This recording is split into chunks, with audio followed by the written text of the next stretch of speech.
But the only reason that you had to do that to begin with is because you had made an earlier mistake by not playing d5 sooner and not Right. having that knight on c4 to begin with. So, just because you made one mistake before doesn't mean you need to necessarily compound it by saying, okay, I still need to play that plan and take that knight and get my knight to c4. Because now actually what you should be doing is you should be doing something different and keeping that bishop on g5, kind of controlling all the squares around the king side, and then maybe trying to play some sort of h5 idea to try to open the h file and try to give yourself a target on the h file. So maybe like rook h8 and then h5. And then he has a target on h3, and that bishop kind of controls all the key squares. And his knight on b3 is actually now somewhat out of play because it's not really helping in his kingside ideas.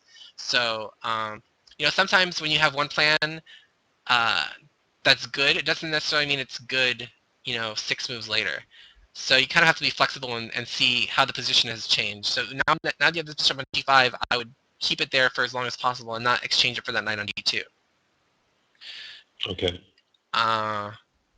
So you took, and then you played c5. So c5 finally, what move is it now? It's move 27. So yeah, on move 27, you finally play c5. So like I was saying earlier, that's probably a move you should have played, 18, 19 moves ago, but better late than never. So c5, which is a good move. So he played rook s6, so he's starting h6. So yeah, now it's basically just which attack is faster. So you played c4. I wasn't sure about c4, but it turned out kind of okay. I thought maybe you should just have played, I don't even know, it's tough to say, but maybe you should have played, I can't even figure I out. wanted the rook and the knight to converge on b2 was my idea. Right, no, I mean, that wasn't necessarily a bad idea, but the problem is, it's hard to force the b file open. Like, Right. if he wants to keep the b file closed, he can keep it closed. So I'm trying to think of what the best way to open that b file is. Man, like also a part of the problem is what happened in the game is also your king is in the wrong spot. But it's way too slow to play like king b8, king a8. Because I kind of want to play b5 right away, but the problem is you can just take it. Right. I don't know what he should do here. I mean, I would consider maybe queen a5 with the idea of b5 and b. But see queen a5, then you hang your f7 pawn. Yeah, see, just the problem is his kingside attack came too fast. So now the f7 pawn is a real target, and so you have to kind of babysit that pawn, so you don't really have time to continue to attack. But yeah, I mean, this position is tough for you already. Yeah. So yeah, I mean, in the chat even they were saying this position was tough for you, and I agreed. But I was actually really impressed with how you managed to create counterplay. So c4 actually might be bad, now that I think about it. I mean, it's probably the best of your alternatives. So you played c4, he played queen c2, you played b5, good move, very good move. Finally, you played b5, which is what you should have been doing all along, but again, like I said, better late than never. So knight f3. Okay, so you play h5, which I think was another good move, because you kind of were creating tricks now. So now if he takes the pawn, you're threatening to play like rook g2, which doesn't necessarily work because he has rook f2, but I mean, it's good that you're looking for these types of ideas. So, Mm-hmm. so yeah, I mean, actually that might be good. Actually, that might be good. You take on f2, then you play b4. That's probably strong. So yeah, h5 was a good move. It was a tricky move. So you played g5 and you played h4, another tricky move. So the idea is if he takes the pawn, you take his pawn, you get that g-file pressure. So again, I like that. Setting little traps for him. Because I mean, you really had nothing better. So h4 was a good move, I thought. So he plays rook g1 to defend the pawn. So you play knight b6. Good move. I mean, you want to play b4 at some point. So you have to move your knight out of take. I thought maybe now you could play queen a5 though. So instead of knight b6, maybe queen a5, because now he's not threatening the f7 pawn anymore, because his rooks are discoordinated or uncoordinated. So queen a5 maybe to threaten b4 and to just try to blast open that b file, because now your queen's defending the knight, but it's also attacking c3. So now that your queen doesn't have to defend f7 anymore, it can kind of roam free. So I think queen a5 might have been better. But knight b6 is okay. And then you play a5, which is good, just trying to blast it open. And then b4. So that was good too. So yeah, here he should probably just take b4. And then when you play c3, he can play queen takes c3 here, which is what he missed. because then like it forces a trade of queens, and then this endgame is pretty much lost for you because your rooks are too passive, I think. But I mean, I guess practically it was a good try. It's just that unfortunately the tactics don't quite work for this, because like if he plays queen takes pawn here after c3, and you play like say knight c4, he can play b3, I believe, and then if he plays if you play knight a3 check, he has king to b2 defending his queen. So I think just tactically it fails, but fortunately for you, he played queen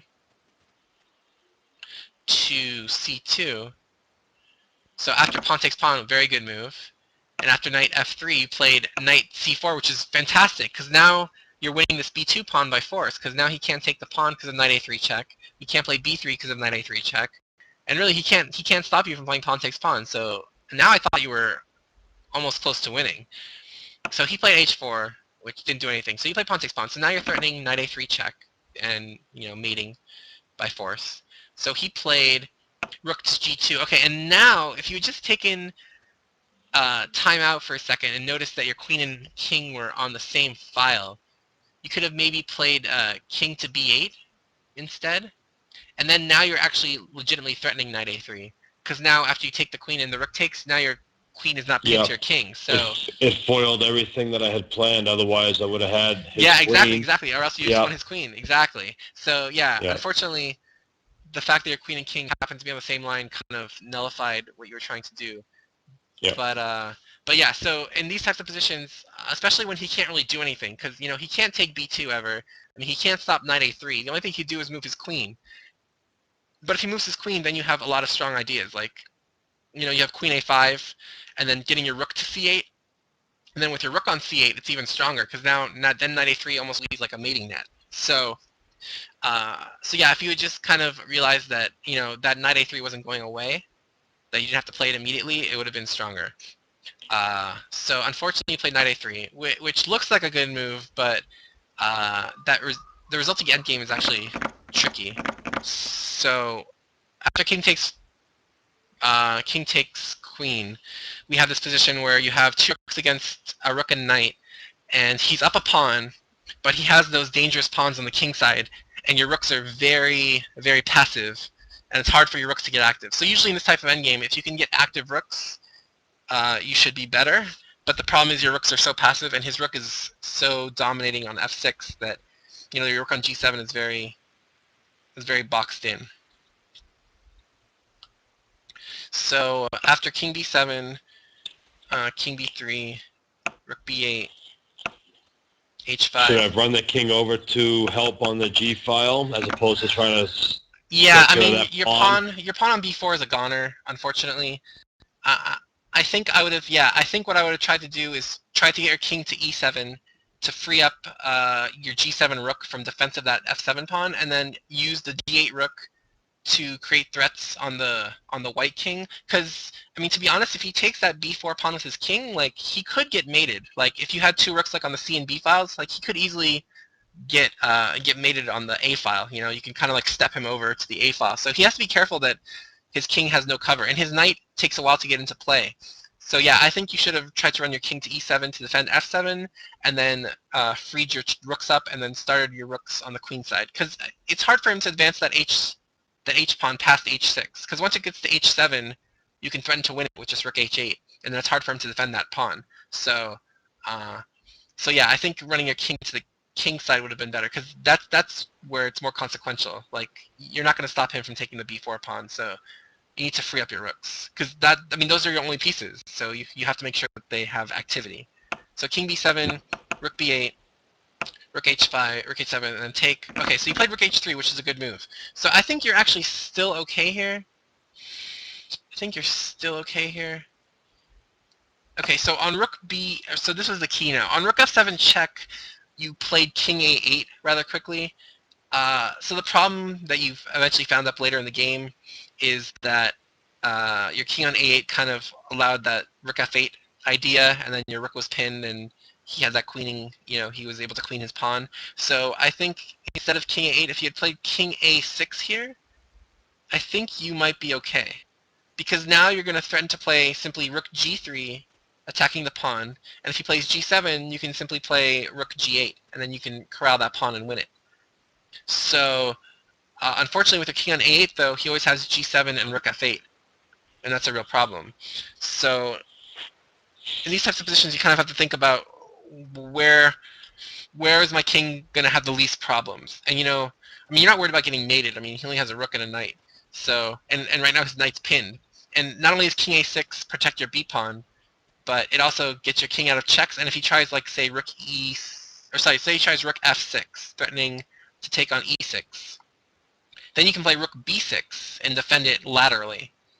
Whereas in the game, like, your king being on the 8th rank kind of allowed his pawn to be able to promote by force. So you play king a, you play g7, and you play rook takes f3. So yeah, now you kind of, it was kind of like a desperation move.